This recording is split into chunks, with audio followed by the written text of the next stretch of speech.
कायदा सुव्यवस्थेसाठी प्रशासनानं रोड बंद केला हे जरांगेंना पटत नाही। जरांगेंनी गावबंदी केली होती त्यावेळेस जरांगेंचा शहाणपणा कुठे गेला होता असं म्हणत ओबीसी आंदोलक मंगेश ससाणेंनी जरांगेंवरती जोरदार टीका केली आहे। जरांगेंनी 15 एकर जमीन घेतली, फ्लॅट घेतला असा आरोपही त्यांनी केलाय। कुणबी आणि मराठा हे वेगवेगळे आहेत असंही मंगेश ससाणे म्हणालेत। त्यांच्यासोबत संवाद साधलाय आमचे प्रतिनिधी सुधाकर जाधव यांनी।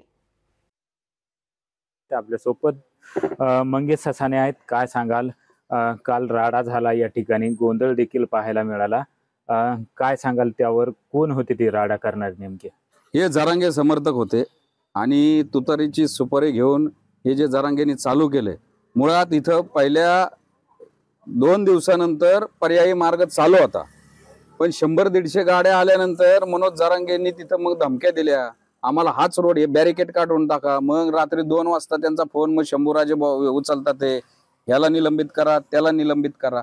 मला सांगा, आमच्या ह्या 2 उपोषणांचे जे जे कोणी आंदोलक येतात किंवा समर्थक येतात ते त्या जरांगेच्या तिथं समोर जाऊन त्यांनी घोषणा दिलेत का? आरेला कार्य होणारच।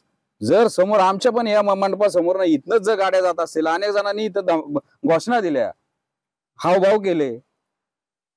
तुम्हाला जर सामाजिक सलोखा राखायचा आहे तर तुम्ही कंट्रोल आणू शकत नाही का? तुम्ही जर इथं येऊन जर खिजवलं तर आरेला कार्य होतं, क्रियेला प्रतिक्रिया होती। जरांगेंनी गावबंदीच्या चिथवण्या केल्या होत्या, तुम्हाला आता रोड बंद केलाय प्रशासनाने सुव्यवस्थेसाठी, ते तुम्हाला पटत नाहीये।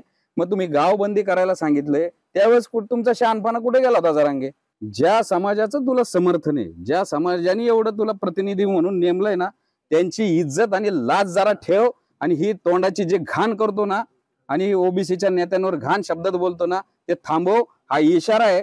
नाहीतर त्याला त्याच्या भाषेमध्ये त्याच्यापेक्षा जास्त 10 पट जास्त भाषेमध्ये शिव्या द्यायला आम्ही सक्षम आहेत, पण आम्हाला संविधानिकरित्या आमची बाजू मांडायची। त्यामुळे जरांगे, तुझी कायद्याची जी काय बाजू असेल, संविधानाने तुला अधिकार दिले असतील मागण्या करायचे, ते बोल, पण कमरेखालच्या भाषेमध्ये बोलू नको। सुधाकर जाधव, लोकशाही मराठी, वडीगोद्री। लोकशाही मराठी, ऐका, पहा, जागरूक रहा।